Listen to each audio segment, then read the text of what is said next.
इस गहरी चर्चा में स्वागत है।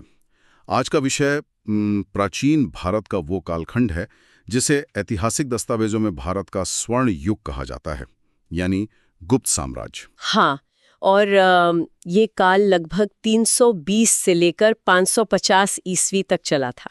और आज हमारे पास इस विषय की गहराई में जाने के लिए स्रोतों का एक बहुत ही शानदार और विस्तृत स्टैक है। बिल्कुल। इनमें गुप्ता एडमिनिस्ट्रेशन से जुड़े कई शोध पत्र हैं और इलाहाबाद स्तंभ लेख जैसे प्राथमिक ऐतिहासिक दस्तावेज भी हैं। साथ ही फाहियान और ह्वेनसांग जैसे चीनी यात्रियों के यात्रा वृत्तांत भी शामिल हैं। और JTET और BPSC के ऐतिहासिक ट्रांसक्रिप्ट के साथ साथ कालिदास और गुप्त शक युद्धों से जुड़े विश्वकोश के लेख भी हैं। इतने सारे स्रोतों का होना सच में कमाल है ना? आज का हमारा मिशन ये समझना है कि कुषाणों और सातवाहनों के पतन के बाद जो एक राजनीतिक शून्यता आई थी, उसमें एक ऐसा साम्राज्य कैसे खड़ा हुआ जिसने राजनीति, कला, विज्ञान और कूटनीति का एक अनूठा संगम पूरी दुनिया के सामने पेश किया। मतलब ये केवल पुराने पन्ने पलटना नहीं है, बल्कि उस काल की रणनीतियों से ज्ञान प्राप्त करने का एक शॉर्टकट है श्रोताओं के लिए। एकदम सही। तो चलिए इसे थोड़ा विस्तार से समझते हैं। कुषाणों और सातवाहनों के पतन के बाद भारतीय उपमहाद्वीप का क्या हाल था? वो कई छोटे छोटे हिस्सों में बंट गया था।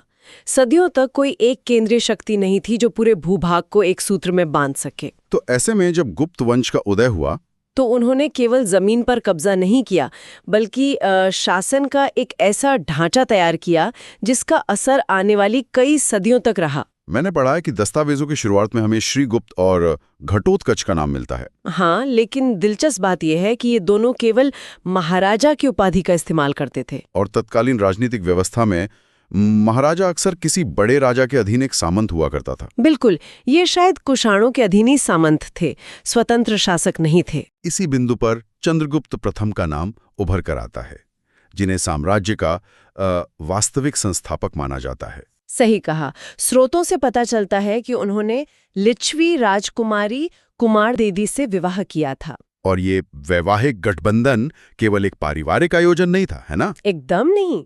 इसके पीछे एक बहुत गहरी राजनीतिक रणनीति छिपी हुई थी। लिच्छवी उस समय की एक बहुत ही पुरानी, सम्मानित और शक्तिशाली क्षत्रिय जाति थी। तो मतलब इस विवाह के माध्यम से चंद्रगुप्त प्रथम को एक मजबूत राजनीतिक समर्थन मिला। हाँ, और ऐतिहासिक साक्ष्यों के अनुसार उन्हें पाटलिपुत्र जैसा अत्यंत समृद्ध और सामरिक दृष्टि से महत्वपूर्ण क्षेत्र भी प्राप्त हुआ, जो उस समय व्यापार और सत्ता का एक बड़ा केंद्र था। बिल्कुल। और इसी नई शक्ति के बल पर उन्होंने महाराजाधिराज यानी राजाओं के राजा की उपाधि धारण की। और सत्ता में आने के बाद चंद्रगुप्त प्रथम ने राजा रानी के सिक्के भी तो जारी किए थे। हाँ, जिन पर उनका और कुमार देवी का चित्र एक साथ अंकित था। हाँ, ये प्राचीन भारत में सत्ता की साझेदारी का एक दुर्लभ उदाहरण है। यहाँ पे बात सच में बहुत दिलचस्प हो जाती है। चंद्रगुप्त प्रथम के बाद जब उनके पुत्र समुद्रगुप्त गद्दी पर बैठते हैं तो साम्राज्य का पूरा स्वरूप ही बदल जाता है। पूरी तरह से। इतिहास में समुद्रगुप्त की छवि को मौर्य सम्राट अशोक के बिल्कुल विपरीत रखा गया है। हाँ, जहाँ कलिंग युद्ध के बाद अशोक ने आक्रामक नीतियां त्याग कर धम्म का मार्ग अपनाया था, वहीं समुद्रगुप्त की पूरी नीति विस्तारवाद पर टिकी थी। विस्तारवाद और लगातार युद्ध अभियानों पर। समुद्रगुप्त के इन विजय अभियानों का सबसे प्रामाणिक विवरण हमें प्रयाग प्रशस्ति में मिलता है, जिसे इलाहाबाद स्तंभ लेख भी कहा जाता है ना? बिल्कुल। इसकी रचना उनके दरबारी कवि और युद्ध मंत्री हरिशेन ने की थी। हरिशेन ने इस लेख में समुद्रगुप्त की रणनीतियों का बहुत ही सूक्ष्म विवरण दिया है। तो आर्यावर्त यानी उत्तर भारत के राज्यों के प्रति उनकी क्या नीति थी? वहां नीतिपूर्ण अधिग्रहण की थी। उन्होंने वहां के राजाओं को हराकर उनके राज्यों को सीधे गुप्त साम्राज्य में मिला लिया। लेकिन दक्षिण भारत की तरफ बढ़ते हुए उनकी रणनीति पूरी तरह बदल गई, मैंने स्रोतों में देखा। हाँ, प्रशस्ति के अनुसार उन्होंने दक्षिण के 12 राज्यों को हराया, लेकिन उनके राज्य वापस लौटा दिए। बस बदले में कर या टैक्स वसूलने की व्यवस्था लागू कर दी। सही कहा। उस समय के यातायात और संचार के साधनों को देखते हुए पाटलिपुत्र से सुदूर दक्षिण पर सीधा नियंत्रण रखना लगभग असंभव था। तो ऐसे में वहां के राजाओं को अपना सामंत बना के छोड़ देना एक बहुत ही व्यावहारिक कूटनीति थी। और उनके प्रभाव को दर्शाने के लिए पुराणों में एक बहुत ही काव्यात्मक पंक्ति मिलती है। वो घोड़े वाली। हाँ, उसमें लिखा है कि समुद्रगुप्त का घोड़ा तीनों समुद्रों का पानी पीता था, अरब सागर, बंगाल की खाड़ी और हिंद महासागर। ये तो उनकी अजेय सैन्य क्षमता का एक बड़ा प्रतीक है। इसी कारण इतिहासकार विंसेंट स्मिथ ने अपनी पुस्तक अर्ली हिस्ट्री ऑफ इंडिया में उन्हें भारत का नेपोलियन कहा है। लेकिन सैन्य अभियानों के साथ साथ उनके व्यक्तित्व का एक और पहलू दस्तावेजों में उभरता है। खुदाई में मिले उनके सिक्कों पर उन्हें आराम से बैठकर वीणा बजाते हुए दिखाया गया है। ये बहुत गजब की बात है। एक तरफ वो शासक जो पूरे उपमहाद्वीप को युद्ध में हरा रहा है, और दूसरी तरफ वही शासक संगीत और कला का इतना बड़ा संरक्षक है। ये कला और शक्ति का अनूठा संतुलन ही गुप्त साम्राज्य के स्वर्ण युग होने की शुरुआती झलक है। लेकिन शक्ति का ये संतुलन हमेशा सीधा और सरल नहीं रहा। स्रोतों में विशाखदत्त की एक पुस्तक देवी चंद्रगुप्तम का जिक्र बार बार आता है। इसमें समुद्रगुप्त के बाद उनके उत्तराधिकारी रामगुप्त से जुड़ी एक घटना का उल्लेख है ना, जो किसी राजनीतिक थ्रिलर से कम नहीं लगती। एकदम सस्पेंस थ्रिलर। दस्तावेजों के मुताबिक शकों के साथ हुए एक युद्ध में कुछ ऐसा हुआ था जिसने पूरे गुप्त वंश की प्रतिष्ठा को दांव पर लगा दिया था। तो देवी चंद्रगुप्त के अनुसार समुद्रगुप्त की मृत्यु के बाद रामगुप्त सत्ता में आया, जो एक अत्यंत कमजोर शासक साबित हुआ। पश्चिमी क्षत्रपों यानी शकों ने जब गुप्त साम्राज्य पर भारी आक्रमण किया और रामगुप्त की सेना को पूरी तरह घेर लिया, तो बचने का कोई रास्ता न देखकर रामगुप्त ने एक बेहद अपमानजनक संधि स्वीकार कर ली। उसने अपनी पत्नी महारानी ध्रुव देवी को शक राजा के खेमे में सौंपने का निर्णय लिया। ये तो साम्राज्य के लिए केवल एक सैन्य हार नहीं, बल्कि एक गहरा मनोवैज्ञानिक और सामाजिक आघात था। बिल्कुल।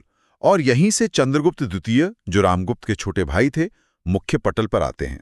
वे इस अपमान को स्वीकार नहीं कर पाए और उन्होंने एक बेहद साहसिक योजना बनाई। स्रोतों में दर्ज घटनाक्रम के अनुसार चंद्रगुप्त द्वितीय ने खुद महिला का वेश धारण किया और वो ध्रुव देवी की पालकी में बैठकर शक राजा के तंबू में पहुंचे। हाँ, और वहां जाके शक राजा की हत्या कर दी। इस घटना ने पूरे साम्राज्य में चंद्रगुप्त द्वितीय की लोकप्रियता को रातों रात चरम पे पहुंचा दिया। वापस आकर उसने रामगुप्त को सत्ता से बेदखल कर दिया, ध्रुव देवी से विवाह किया और साम्राज्य की बागडोर अपने हाथों में ले ली। इतिहास में उन्हें ही चंद्रगुप्त विक्रमादित्य के नाम से जाना जाता है। लेकिन ये घटना सिर्फ एक पारिवारिक विवाद या सम्मान की लड़ाई तक सीमित नहीं थी।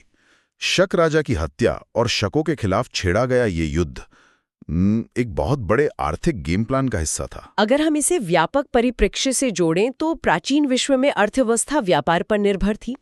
चंद्रगुप्त द्वितीय की नजर पश्चिमी तट पर स्थित भड़ोच और सोपारा जैसे महत्वपूर्ण बंदरगाहों पर थी, जो उस समय शकों के नियंत्रण में थे। भड़ोच उस समय का सबसे व्यस्त बंदरगाह था। इन पश्चिमी बंदरगाहों पर नियंत्रण का सीधा अर्थ था रोम और बिजेंटियन साम्राज्य के साथ होने वाले अत्यधिक लाभदायक व्यापार पर एकाधिकार प्राप्त करना। हाँ, पश्चिमी दुनिया में भारतीय रेशम, मसालों और मलमल की भारी मांग थी। जब चंद्रगुप्त द्वितीय ने शकों को हराया तो रोम से आने वाला सारा सोना सीधे गुप्त साम्राज्य के खजाने में गिरने लगा। शकों पर इसी शानदार विजय के बाद उन्होंने शकारी यानी शकों का शत्रु और विक्रमादित्य की उपाधियां धारण की। इस आर्थिक विस्तार के साथ साथ चंद्रगुप्त द्वितीय की कूटनीति भी उतनी ही धारदार थी। उन्होंने अपनी बेटी प्रभावती गुप्त का विवाह वाकाटक नरेश रुद्रसेन द्वितीय से कर दिया था ना। हाँ, शकों को हराने के लिए उन्होंने मध्य भारत की बहुत ही शक्तिशाली शक्ति वाकाटक वंश के साथ ही गठबंधन किया। वाकाटक साम्राज्य दक्कन के पठार और मध्य भारत में एक बफर स्टेट की तरह काम करता था। तो शकों पर पश्चिम से हमला करने के लिए वाकाटकों के राज्य से सुरक्षित रास्ता और उनका सैन्य समर्थन दोनों आवश्यक थे। प्रभावती गुप्त का ये विवाह केवल रिश्तेदारी नहीं थी, बल्कि एक सैन्य संधि थी। जब रुद्रसेन द्वितीय की जल्दी मृत्यु हो गई तो प्रभावती गुप्त ने अपने छोटे बेटों की संरक्षिका के रूप में वाकाटक साम्राज्य का पूरा प्रशासन संभाला। और इस तरह गुप्तों का अप्रत्यक्ष नियंत्रण एक बहुत बड़े भूभाग स्थापित हो गया। इसी दौर में पश्चिमी क्षत्रपों की शैली को अपनाते हुए चांदी के सिक्के जारी किए गए और चंद्रगुप्त द्वितीय ने 8 अलग अलग प्रकार के सोने के सिक्के चलाए। जिन पर गुप्त वंश का राजकीय चिन्ह गरुड़ प्रमुखता से अंकित था। बिल्कुल। एक तरफ आक्रामक विस्तार, दूसरी तरफ रोम से होने वाला भारी व्यापार। इतने विशाल और विविधता भरे भूभाग तो एक साथ संभालना आसान नहीं रहा होगा। एकदम सही। मौर्य साम्राज्य के समय प्रशासन बहुत ही कठोर और केंद्रीकृत हुआ करता था, जिसका पूरा ढांचा कौटिल्य के अर्थशास्त्र पर आधारित था। लेकिन शोध पत्र बताते हैं कि गुप्तों ने राजकाज चलाने के लिए एक बिल्कुल अलग रास्ता चुना। मौर्य काल की व्यवस्था में राजा हर छोटी बड़ी चीज पर नियंत्रण रखता था, लेकिन गुप्त प्रशासन का दार्शनिक आधार कामंदक के नीतिसार से प्रेरित था। नीतिसार में शासन की एक लचीली और विकेंद्रीकृत व्यवस्था की वकालत की गई है। हाँ, गुप्त शासकों ने ये महसूस किया कि इतने बड़े भूभाग को एक ही केंद्र से डंडे के जोर पर नहीं चलाया जा सकता, इसलिए उन्होंने सत्ता को विभिन्न स्तरों पर बांट दिया। साम्राज्य को कई प्रांतों में विभाजित किया गया था, जिन्हें दस्तावेजों में भुक्ति या देश कहा गया है। इन प्रांतों का प्रशासन उपरिक नामक अधिकारी चलाते थे, और इन प्रांतों को आगे जिलों में बांटा गया था, जिन्हें विषय कहा जाता था, और इनके प्रमुख को विषयपति कहा जाता था। प्रशासन की सबसे खूबसूरत और प्रभावी इकाई तो सबसे निचले स्तर पर मौजूद थी। हाँ, गांव के प्रशासन के लिए पंचमंडलीय व्यवस्था थी। ये प्राचीन ग्राम पंचायत प्रणाली का एक उत्कृष्ट रूप था, जहां गांव के बड़े बुजुर्ग और प्रमुख लोग स्थानीय फैसले खुद लेते थे। राजस्व वसूली से लेकर छोटे मोटे विवादों को सुलझाने तक की स्वायत्तता इन ग्राम पंचायतों को दी गई थी। इस विकेंद्रीकरण ने आम जनता को शासन का हिस्सा महसूस कराया और विद्रोह की संभावनाओं को बहुत कम कर दिया। लेकिन स्थानीय स्तर पर स्वायत्तता देने का मतलब ये नहीं था कि गुप्त सम्राट साम्राज्य की सुरक्षा को लेकर बेपरवाह थे। शोध पत्रों में एक विशेष वर्ग का उल्लेख मिलता है, जिन्हें दूतक कहा जाता था। ये एक बेहद सुगठित जासूसी नेटवर्क था, जो पूरे साम्राज्य में फैला हुआ था। ये जासूस आज के आधुनिक खुफिया विभागों की तरह काम करते थे, जो स्थानीय गवर्नरों और सामंतों की हर गतिविधि की गुप्त रिपोर्ट सीधे केंद्र तक पहुंचाते थे। स्वायत्तता और नियंत्रण का ये एक बेहद बारीक और सफल संतुलन था। इसी प्रशासनिक संतुलन और रोम से आने वाले व्यापारिक धन ने उस अशांत और स्थिर माहौल को जन्म दिया, जिसने कला, साहित्य और विज्ञान को फलने फूलने का अवसर प्रदान किया। जब सीमाएं सुरक्षित हों और खजाना भरा हो, तभी कोई समाज अपनी बौद्धिक ऊर्जा को रचनात्मक कार्यों में लगा पाता है। चंद्रगुप्त विक्रमादित्य का दरबार इसी रचनात्मकता का सबसे बड़ा केंद्र बन गया था। तो इस सब का असल मतलब क्या है? इसका मतलब है नवरत्नों का उदय। दरबार में 9 ऐसे दिग्गज मौजूद थे जो अपने अपने क्षेत्रों के शिखर पर थे। खगोल शास्त्र और गणित में वराह मिहिर, चिकित्सा विज्ञान में आयुर्वेद के प्रकांड विद्वान धन्वंतरी, और शब्दकोश निर्माण में अमर सिंह। लेकिन इन सब में सबसे ज्यादा चर्चा कालिदास की होती है। कालिदास की कहानी तो बहुत ही प्रेरक है। वो एक साधारण घरेड़िया जाति से थे, जिन्हें उनकी विद्वान पत्नी द्वारा अपमानित किया गया था, और उसी अपमान के बाद उन्होंने ज्ञान प्राप्त किया। उनकी रचनात्मकता केवल भारत तक सीमित नहीं रही, उनका प्रभाव वैश्विक साहित्य पर पड़ा। उनकी सबसे प्रसिद्ध रचना अभिज्ञान शाकुंतलम है। मैंने कहीं पढ़ा था कि जब सदियों बाद इस नाटक का अनुवाद यूरोपीय भाषाओं में किया गया, तो जर्मन कवि गोएथे इसे पढ़कर इतने मंत्रमुग्ध हो गए कि उन्होंने इस नाटक की प्रशंसा में एक पूरी कविता ही लिख दी। बिल्कुल। इसके अलावा मेघदूतम और कुमार संभवम जैसी रचनाओं में उन्होंने प्रकृति, मानवीय भावनाओं और दर्शन का जो ताना बाना बुना है, वो तत्कालीन समाज की उन्नत सोच को दर्शाता है। कालिदास के साथ ही विज्ञान के क्षेत्र में आर्यभट्ट का काम तो पूरी दुनिया के वैज्ञानिक इतिहास में एक मील का पत्थर है। ये वो समय था जब दुनिया के ज्यादातर हिस्सों में माना जाता था कि पृथ्वी चपटी है या ब्रह्मांड का केंद्र है। आर्यभट्ट ने अपने ग्रंथ में स्पष्ट रूप से गणना करके बताया कि पृथ्वी अपनी धुरी पर घूमती है। उन्होंने शून्य की अवधारणा को गणितीय रूप से स्थापित किया और सूर्य ग्रहण और चंद्र ग्रहण के पीछे के सटीक वैज्ञानिक कारणों को दुनिया के सामने रखा, जो उस समय के अंधविश्वासों पर एक बहुत बड़ा प्रहार था। अगर हम उनके अनुप्रयुक्त विज्ञान और धातु विज्ञान की बात करें, तो उसका सबसे बड़ा प्रत्यक्ष प्रमाण दिल्ली के मेहरौली में खड़ा लौर स्तंभ है। ये स्तंभ तो आज भी एक वैज्ञानिक रहस्य और चमत्कार है। 1500 से अधिक वर्षों से ये खुले आसमान के नीचे बारिश, धूप और प्रदूषण झेल रहा है, लेकिन इसमें आज तक जंग नहीं लगा है। आधुनिक रासायनिक विश्लेषण से पता चला है कि इस लोहे में फास्फोरस की मात्रा बहुत अधिक है और इसे बनाने की जो फोर्जिंग टेक्निक इस्तेमाल की गई थी वो आज की कई आधुनिक प्रणालियों से भी बेहतर है। ये दर्शाता है कि गुप्त काल में रसायन शास्त्र केवल किताबों में नहीं बल्कि कारखानों में इस्तेमाल हो रहा था। इसी काल में वास्तुकला ने भी अपने नए आयाम छुए।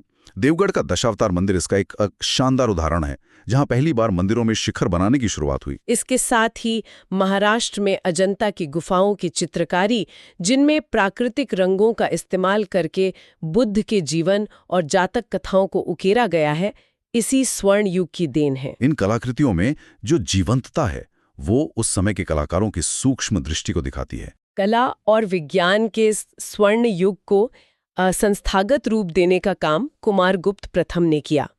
उन्होंने ही दुनिया के पहले आवासीय विश्वविद्यालयों में से एक नालंदा विश्वविद्यालय की स्थापना की। दस्तावेजों में से महायान बौद्ध शाखा का ऑक्सफोर्ड कहा गया है। यह केवल एक धार्मिक शिक्षा का केंद्र नहीं था, बल्कि यहाँ दर्शन, तर्कशास्त्र, खगोल विज्ञान, व्याकरण और चिकित्सा जैसे विषयों का गहन अध्ययन होता था। दुनिया भर से, विशेषकर चीन, कोरिया, तिब्बत और मध्य एशिया से छात्र यहाँ प्रवेश पाने के लिए आते थे। चीनी यात्री फाहियान चंद्रगुप्त द्वितीय के समय में भारत आए थे और बाद में ह्वेनसांग ने भी इन क्षेत्रों का दौरा किया। फाहियान के यात्रा वृत्तांत में एक बहुत ही महत्वपूर्ण बात लिखी है। उन्होंने स्पष्ट किया है कि पूरे साम्राज्य में लोग स्वतंत्र थे। उन्हें एक जगह से दूसरी जगह जाने के लिए किसी पासपोर्ट या अनुमति की जरूरत नहीं थी। मृत्युदंड लगभग समाप्त कर दिया गया था और दंड विधान बहुत नरम था। ये एक ऐसे समाज का चित्र है जो डरा हुआ नहीं था, बल्कि अपनी न्याय व्यवस्था और शांति को लेकर पूरी तरह आश्वस्त था। लेकिन इतिहास की गति हमेशा एक सी नहीं रहती। जो साम्राज्य अपनी शांति और कला के लिए जाना जाता था, उसे अंततः बाहरी झटकों का सामना करना पड़ा। स्कंदगुप्त के शासनकाल में मध्य एशिया की एक बहुत ही खूंखार और ऐसी घुमंतू जनजाति हूणों के आक्रमण शुरू हो गए। जूनागढ़ अभिलेख में इन हूणों को म्लेच्छ कहकर संबोधित किया गया है।